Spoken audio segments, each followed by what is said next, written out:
इस वक्त बड़ी खबर आ रही है। हरियाणा में जमीन सौदों की जांच पर सोनिया गांधी के दामाद रॉबर्ट वाड्रा का बयान आया है। रॉबर्ट वाड्रा ने कहा है कि राजनीतिक बदले के तहत जांच नहीं होनी चाहिए। उन्होंने कहा, जमीन सौदों पर उनके और उनसे जुड़े लोग कुछ भी नहीं छिपाएंगे। जांच पारदर्शी तरीके से होनी चाहिए। हरियाणा सरकार ने, आपको बता दें, जांच के आदेश दिए हैं और इसी पर रॉबर्ट वाड्रा ने कहा है कि जांच के आदेश दे दिए गए हैं, हमें उसके नतीजों का इंतजार है। तो रॉबर्ट वाड्रा ने कहा है कि राजनीतिक बदले की भावना से यह जांच नहीं होनी चाहिए। मेरे या मुझसे जुड़े लोगों के पास छिपाने के लिए कुछ नहीं है। जांच पारदर्शी तरीके से होनी चाहिए।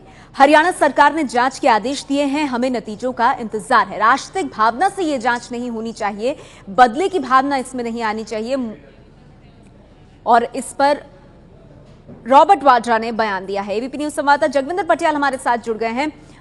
जगविंदर, इस बयान को रॉबर्ट वाड्रा के किस तरह से देखा जाए, खासतौर पर तब जबकि खट्टर सरकार ने अब एक आयोग बनाकर जांच के आदेश दिए हैं और उसके तुरंत बाद आया है रॉबर्ट वाड्रा का ये बयान। देखिए, जिस तरह से रॉबर्ट वाड्रा का बयान आया है, इसी से मिलते जुलते बयान पहले हरियाणा के पूर्व मुख्यमंत्री भूपेंद्र सिंह हुड्डा भी दे चुके हैं। भूपेंद्र सिंह हुड्डा ने कल भी यही कहा था रोहतक में कि उनके जो भी फैसले लिए गए हैं जमीन आवंटन को लेकर, वो खुली किताब की तरह है और कोई भी आदमी चाहे तो उसकी जांच करवा सकता है। उन्होंने कुछ भी ऐसा नहीं किया है जो नियम कायदे से नहीं होना चाहिए था।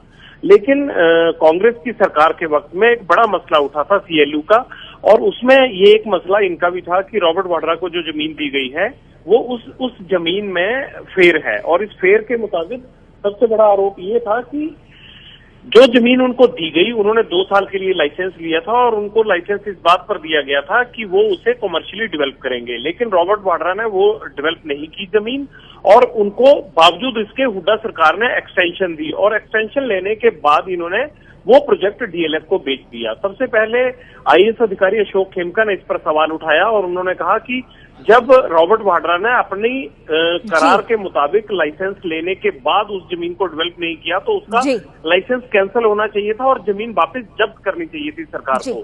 लेकिन ऐसा ना करके सरकार ने उनको फायदा पहुंचाया। इसके बाद और अब इसी को लेकर बीजेपी सरकार ने आयोग बनाया, तो रॉबर्ट वाड्रा की तरफ से बयान भी आया कि छुपाने के लिए कुछ नहीं है, बदले की भावना से ये जांच ना हो। इस बीच हरियाणा के मंत्री अनिल विज इस आरोप पर कायम है कि राहुल के सूटेड बूटेड जीजाजी ने हुड्डा सरकार से फायदा लिया था। अब इसकी जांच होगी।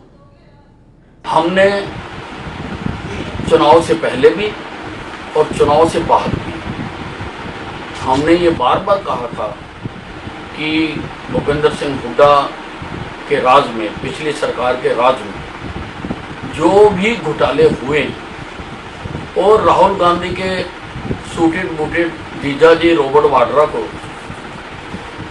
फायदा पहुंचाने के जो प्रयास किए गए हैं, हम उसकी जांच करें। अब हमारी सरकार ने जांच आयोग नियुक्त कर दिया और 6 महीने का समय तय किया गया कि 6 महीने के अंदर अंदर उसकी जांच की जाए और लोगों के सामने दूध का दूध और पानी का पानी किया जाए। और मुझे पूरा विश्वास है कि 6 महीने के अंदर अंदर सारी सच्चाई सामने आ जाएगी, क्योंकि केस बहुत साफ है। और अब रॉबर्ट वाड्रा ने बयान जारी करके कहा है, बदले की भावना से ये जांच ना हो।